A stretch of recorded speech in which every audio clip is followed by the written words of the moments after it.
Hey guys, Adrienne back with Shiros and Shenanigans. Yay!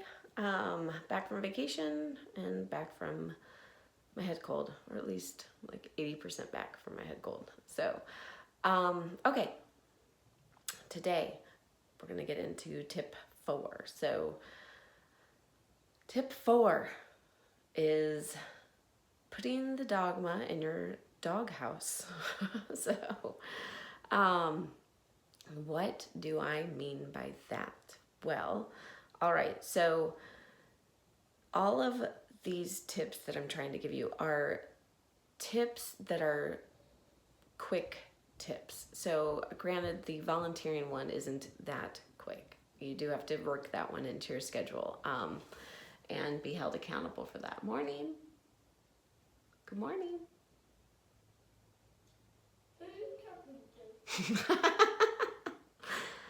I am talking to a camera, hoping that there are people on the other side of it.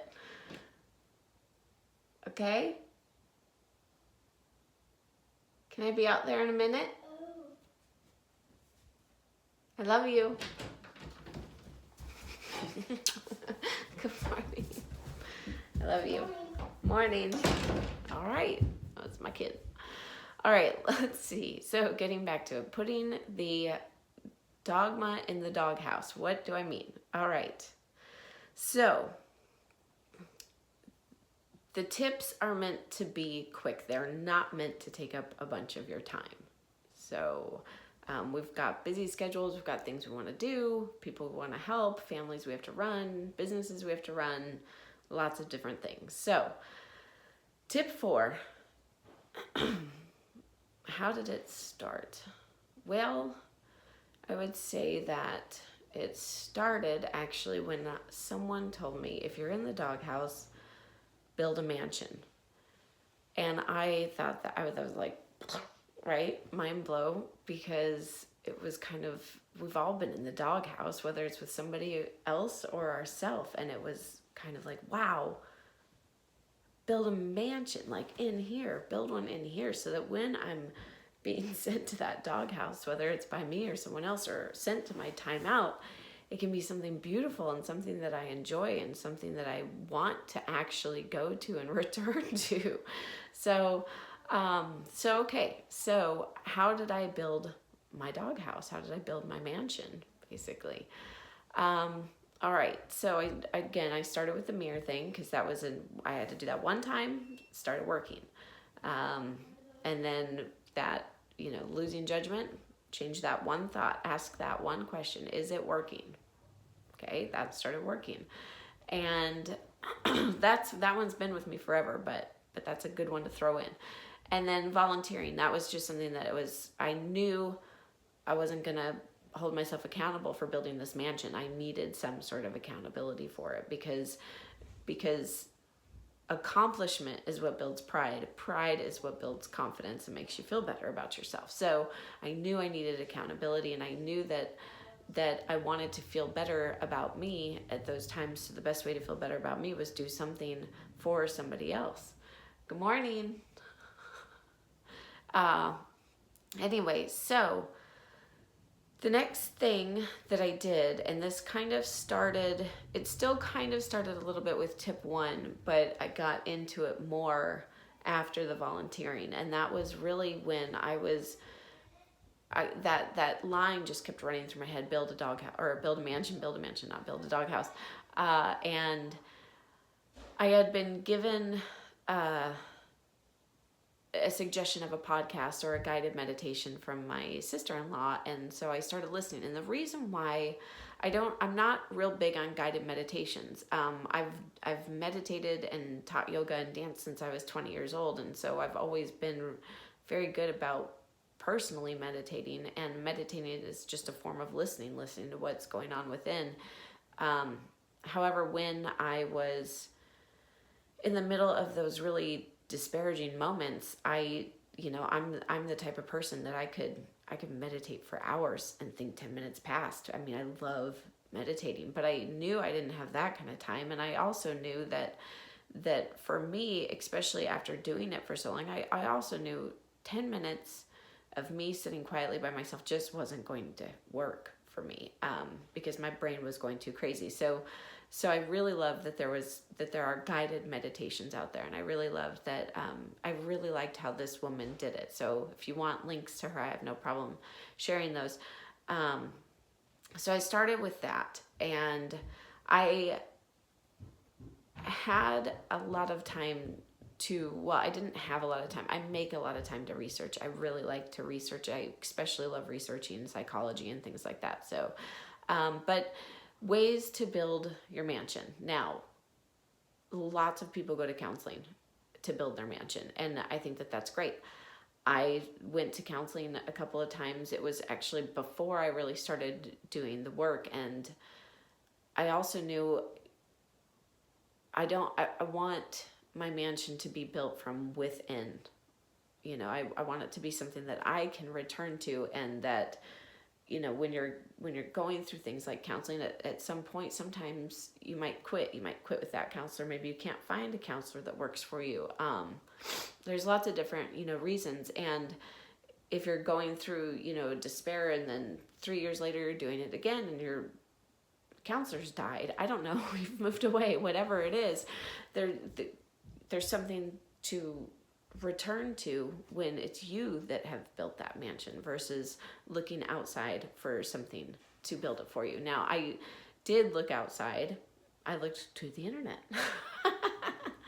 So, but, and that was just something because I know, you know, with the internet, we can find tons of things. And even if, you know, years past, you can a lot of times find old things, or you can record them, download them, keep them, whatever it is. So I started with the guided meditations, and those were about 5 to 10 minutes. And it was really nice because it just kind of went in line with a lot of the things that I thought. But one of the meditations that she had said, and one of them, she had said something about make it sacred, you know, take a ritual and make it sacred. Now, rituals, when you think of rituals, you think of religions. Well, religions have this dogma or these rules because not for everybody, but for a lot of people, they work.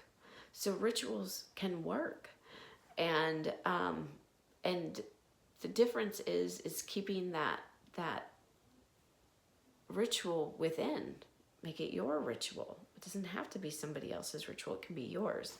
So I researched a lot. I started researching on various psychology things. One of the things I ran into was EMDR. And that was for people who've experienced big amounts of trauma, then especially for veterans, then EMDR was something that they use, and that was, from what I gather of it, it's basically where you can go to a counselor and they'll wave their finger in front of your face and your eye follows the finger, and it helps to kind of reconnect both hemispheres of the brain. So, but there are quite a few different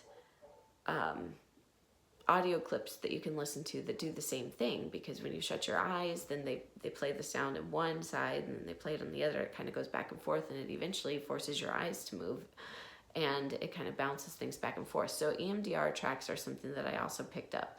But my ritual became, you know, something that I was able to fit into my schedule. And even with journaling, did I journal? Yeah, I journaled and I wrote poetry, but I'm the type of person also that, like meditation, I could start journaling and sit there for 3 hours and keep going and think 10 minutes passed. So I did, you know, the grateful logs and things like that. Name 3 things that you're grateful for. I had an app, so that helped because I would go into my app and I could write those 3 things down, and then also journal within that. Again, it wasn't something that I opened every day. So what was the next easiest thing for me? Was it driving to my counselor, which took 45 minutes. So that's an hour and a half right there. And then sitting there for an hour and rehashing a bunch of stuff that I was like, I really don't want to rehash this. I want to move. I want to trudge forward. So let's see. I don't know. I probably saw my counselor 6 times, and then I just kind of realized, like, I can't. This is taking about 3 hours of my day, and I I've got other things on my plate that I really want more than I want to do this. So, or more than I want to add this in. It wasn't that I don't have the time. I found the time. It was that it wasn't going to be a long-term mansion building process for me. It wasn't going to be something I could sustain long-term. So what could I sustain long-term? I could sustain listening. I couldn't sustain hours of meditation every day like I'd like to do. And at the beginning, I also knew that my brain was too filled with toxic shame to even put in 10 minutes of just quiet meditation by myself, just silent meditation. There was just going to be too much talking. So I found that guided meditations work best. So I would start my morning with a guided meditation, and then I would move on to an EMDR track. And that EMDR track was kind of like a pump up one. So I would get dressed and start my day with that. And then I would have my day. And if I ever needed more pump up, then I'd throw my headphones back in and listen to more of that track because it was kind of a good day track. And then I would at night listen to another EMDR track just in my bed while I'm lying down, relaxing right before I would go to bed. Just again, pop my AirPods in and listen to this track. And then I would actually fall asleep to binaural beats. And I had some various ones that I would listen to. Oh, my hip, sorry. So it would kind of, I knew I needed some good sleep, some deep rest, and so it was a nice way. I found some different tracks that kind of put me into a deeper sleep. So if you'd like links to any of the things that I use, since I actually did have the time to research it, then leave me a comment or send me a message, and I would gladly share those links with you. If you have time to research your own, that's great. But the point is, put the Dogma into your doghouse. So wherever you are now, right? Like we're able to accept that, wow, I'm having this toxic shame. Like you really got to look at that and really find that moment of acceptance where you go, I'm really going through something here. And then figure out, okay, if I'm going to be in this doghouse, what is the mansion going to look like that I'm going to build? So that if I ever return here, I have something to fall back on. Is it going to be the counseling session? Is it going to be a friend that I call? Is it going to be meditation? Is it going to be journaling? Or is it going to be simply listening? Mine was simply listening. So I found various tracks and I just started listening. And I built the doghouse on these listening tracks. Do I still journal? Yes. Do I set aside time for it? Yes. Do I set aside time every day? No. Do I call my counselor? No. The last time I talked to him, I think was 2 years ago now. So it was something that I wanted when I was building my mansion. I went, okay, I want a mansion that is easy to return to. So that in case I ever go through this again, I can go, what I do, I did that. Go right back to that ritual. Go back to that sacredness that I created for myself. And then it became something that was more internal. So now when I'm in that doghouse, whether it's myself that puts me there or my kids or a husband or a friend or anything else, I can go, okay, I'm going to go back to my mansion and take a time out. And then I pull out my ritual and start up my ritual again. So again, if you'd like any of these links, go ahead and message me or leave a comment and I'll share the links with you. But if not, then spend just a moment, when you're driving in your car and just realize, man, I'm in my toxic doghouse. I'm going to build a mansion from it. Where am I going to start? What am I going to do? What do I want in that mansion that's going to make me feel better about who I am? So, all right, putting the Dogma into your doghouse. Have a good day.